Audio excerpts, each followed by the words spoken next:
자, 여러분, 이제 얼리 발표가 얼마 남지 않았습니다. 조만간 며칠만 있으면 얼리 발표가 나옵니다. 얼리 디시즌으로 지원하신 모든 학생들, 원하는 학교에 모두 합격되시기 바라고요. 파이널을 준비하는 학생들, 파이널 잘 보시고요. 오늘은 원서를 준비해서 지원한 후에 어떻게 이런 원서들이 해석이 되고 어떻게 학생들한테 acceptance와 reject와 deny와 waiting과 이런 거를 평가를 하는지에 대해서 비디오를 준비를 했습니다. 지금 12학년 원서를 나머지 디시즌 뺀 레귤러를 쓰는 학생들까지 모두 집중하시고요. 지금 시작할게요.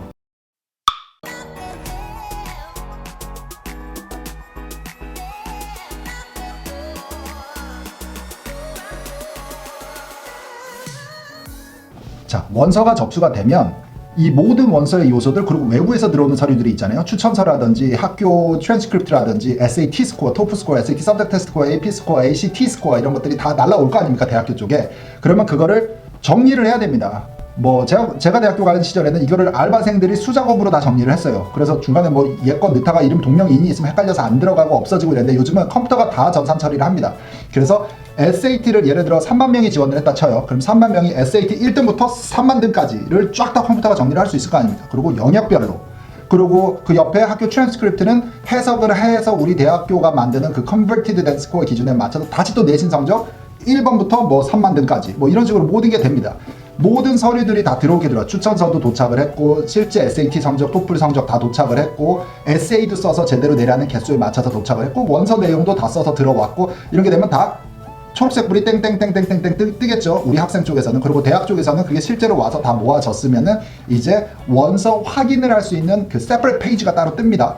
거기에 들어가 보시면은 다 이제 초록색 불이 들어오면은 오케이, 다 도착을 했다. 그 다음에는 다음 단계로 넘어갑니다. 리뷰 중이라고 in review라는 버튼이 뜨면 실제로 이제 심사가 시작되는 건데, 좌우지간 컴퓨터 시스템이 모든 서류를 다 정리를 해서 사람인 심사관이 그 통계표만 보고서 그 다음 단계 처리를 해나갈 수 있도록 사전 준비를 하는 시간이 꽤 걸립니다. 보통 한 2주에서 3주 작업이 걸린다고들 하죠. 자, 다음은 원서가 들어가면 대학교들이 심사관이 사람이니까, 얘는 컴퓨터가 아니니까 누구한테 배분을 할 거냐면, 일단 예전부터 지금까지도 변하지 않고 쓰는 시스템은 그 리저널 오피서한테 전달이 됩니다. 이 사람들은 누구냐면 예를 들어 뉴잉글랜드 지역이면 뉴잉글랜드 담당자, 캘리포니아는 너무 크니까 캘리포니아에도 막 2-3명씩 있는 학교도 있습니다. 자, 캘리포니아 담당자, 아시아 담당자 이런 식으로 지역별 담당자는 1명입니다. 1명. 이 사람들이 누구냐, 어떻게 생겼는지까지 궁금하면 12학년 초반에 가을에 8월, 9월, 1월 시즌에 학교 칼리지 페어를 한다고 할 때 내 고등학교에 와서 그 강의를 하고 설명서 들고 팜플렛 나눠주고 하는 그 사람이 내 서류를 리뷰하는 리지널 오피서가 되는 겁니다. 그래서 그분의 명함을 받아두면 도움이 된다 이런 말도 나오는데 실질적으로 하도 그 사람들의 출장을 각 주에 있는, 내가 지역 담당하는 주의 모든 고등학교 싹쓸이해서 지금 다 투어를 돌고 있기 때문에 한두 명 학생이 누가 소개를 한다고 꼭 기억에 남지는 않을 확률도 있지만 어쨌든 그런 식으로 어프로치를 하는 게 좋은 방법이라는 얘기도 있는 거 사실이고, 이 지역 담당자들이 일단 첫 번째 스크리닝을 합니다. 아까 컴퓨터가 계산한 통계와 이런 것들을 다 아울러 놓은 상태에서 심사관이 사람이 할 수 있는 작업들이 있잖아요. 에세이 읽어야 되고 추천서 읽어야 되고 그 다음에 거기에 돼 있는 내용에 대한 이해를 해야 되고 이런 것들은 인간이 해야 되니까 이거를 이 담당관들이 담당을 맡는 겁니다. 그래서 그 작업을 하고 판단을 하는 단계를 첫 번째는 지역 담당자한테 간다. 인터내셔널 스튜던트는 인터내셔널 스튜던트도 그 다음에 2단계에서도 보기는 봅니다. 하지만 첫 번째는 일단 리저널 오피서한테 무조건 먼저 간다는 거를 알아두시면 되겠고, 내신 성적에 있어서는 이 사람들이 그러면 지역 담당자들이 받았는데 내신 성적표가 어디 한 1000명짜리 퍼블릭 고등학교에서 들어온 서류랑 그 다음에 한 200명짜리 조그마한 사립고등학교에 들어온 서류의 한국 학생의 점수가 똑같다. 그리고 서브젝트 테스트 똑같은 거 보고 똑같은 점수 보고 액티비티도 거의 비슷하다고 쳤을 때 어떻게 판단하냐면 학교의 수준으로 사람을 평가해야 될 거잖아요. 그래서 이 스케일링 작업을 합니다.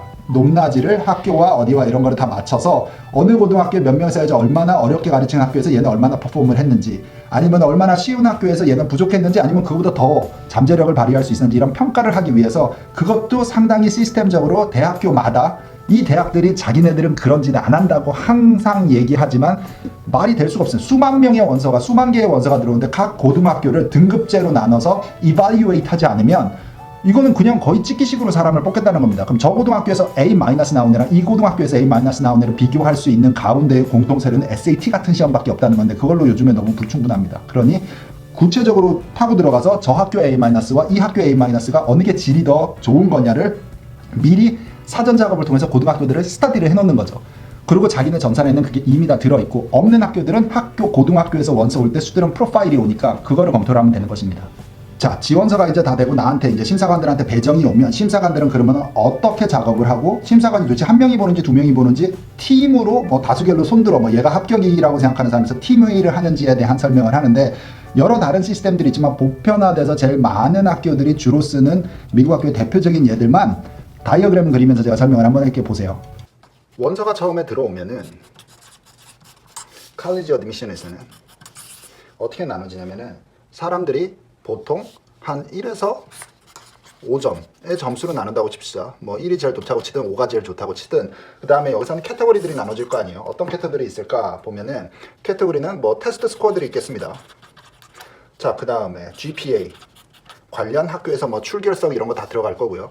자, 여기서 그 다음에 액티비티, 그 다음에 나오는 게 recommendation 추천서, 그 다음에 college essay들, 그 다음에 뭐 몇 가지를 더 보는 학교도 있지만 대부분 이렇게 1, 2, 3, 4, 5, 5가지 항목이 제일 굵다고 칩시다.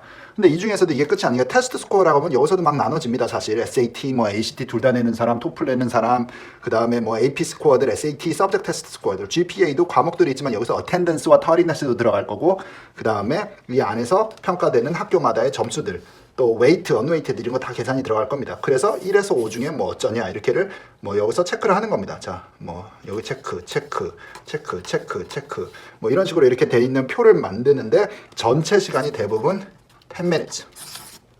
1번 심사관이 평가를 하는데 이렇게 컴퓨터가 정리되어 있는 걸 갖고 와서 다시 이거를 보고 자, 여기서 어떻게 나누냐? 합격, 불합격, 그 다음에 보류, 아니면은 약간 헷갈린다 뭐 이런 식으로 나눠서 보통 평가를 하는 학교들이 많습니다.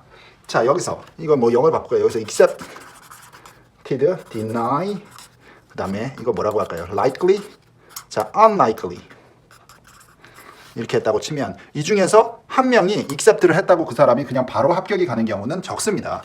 1번의 심사관이 한 명의 admission이 봤으면 그 다음에는 두 번째, 세 번째까지 가는 경우들도 있고요.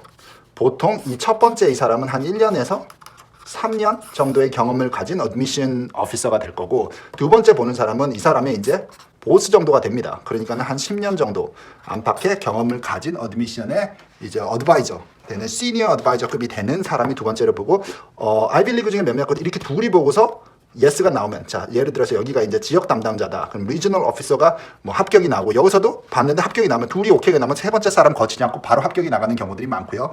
어떤 경우에는 첫 번째 사람 리저널 오피서가 본 서류가 그냥 이렇게 여러 명, 이렇게 한 명 한 명의 체제를 거치지 않고 그냥 바로 커미티로 가는 경우들이 있습니다. 커미티로 해서 회의를 통해서 합격, 불합격을 정하는 경우인데 이러면 이 학교의 커미티 멤버가 전체가 뭐 10명일지 아니면 15명일지 모르지만 전체 회의로 가는 겁니다. 이 사람의 정보를 토대로 이 전체 회의에서 오케이 이 사람을 합격할래 불합격할래 likely냐 unlikely냐 해서 헷갈리는 부분에서 그냥 결정을 하는 겁니다. 여기서 이 회의를 통해서 그렇게 하는 대표적인 학교가 누가 있냐면 보시면은 커뮤니티로 넘어가는 학교들은 뭐 예를 보면 NYU 같은 학교가 있을 것 같고요. 1에서 5점 이거 쓰는 학교는 IB 중에서는 프린스턴이 대표적입니다. 근데 모든 대학교들은 이렇게 레이팅을 정리를 해서 표로 정리를 해서 사람을 분석할 수밖에 없습니다. 그게 아니면은 그냥 느낌으로 이 사람이 좋으니까 얘는 합격이고 그 다음에 오는 사람은 불합격이고 이럴 수는 없잖아요. 그러니까 체계적으로 시스템화 시킨다는 학교들이고 자, 그 다음에 첫 번째 어드미션이 이렇게 온 후에 두 번째, 세 번째까지 거친 학교들은 아마 유펜 같은 학교들이 있고요. 뭐 리버럴 아트 칼리지들도 이런 첫 번째 리저널 오피스가 보고 그 다음에 더 경험이 많은 선생님이 보고 세 번째까지 가는 경우도 있고 안 가고 여기서 그냥 결정이 합의가 둘이 맞았으면 얘는 근데 합격을 했어. 근데 얘는 불합격을 했다.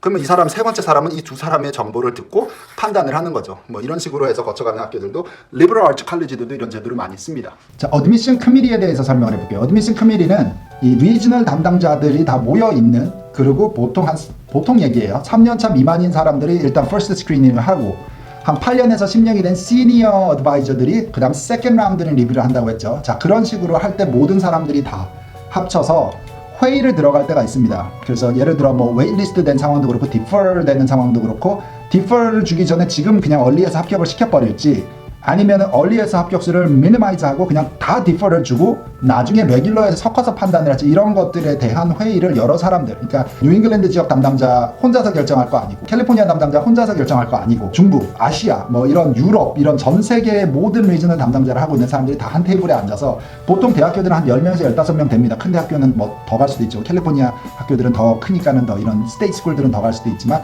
보통 우리가 중소 사이즈의 이제 어드미션 커뮤니티를 얘기하면 한 10명에서 15명 될 겁니다. 이들이 다 같이 앉아서 사람들을 뽑을 때 찬반 논의를 할 때 전체 회의를 하는 경우도 있습니다. 자, 이 정도 설명이면은 이제 원서가 어떻게 접수가 되고 해석이 되고 평가가 되고 하는지 이해가 되셨을 겁니다. 12학년 학생들은 지금 이 과정을 막 하고 있으니까는 주요하게 들리겠지만 나머지 학생들도 미리 들었다고 해서 미리 사서 고민하실 필요 없습니다. 사실 좋아하든 싫어하든 우리가 원하든 원치 않든 시간이 되면 어차피 닥칠 일이니까 지금 잠깐은 참고만 하고 기억에서 잊혀주고 너무 압박감 느끼지 마시고 당장 앞에 있는 과제만 잘 처리하고 시험 볼 거 있으면 시험 잘 보고 뭐 제출할 거 있으면 제출하고 SAT가 걸렸으면 SAT 잘하고 ACT 잘하고 뭐 토플을 보는 게 걸렸으면 토플 다 맞아버리고 뭐 이런 식으로 그냥 코앞에 있는 한 주 한 주를 열심히 잘 준비하시기 바랍니다. 자, 오늘 여기까지 하고요. 엄마 아빠한테 문자하고 엄마 아빠가 보고 계시면 아이들한테 문자 한 번씩 하시고 다음 비디오에서 또 뵙겠습니다. 안녕히 계세요.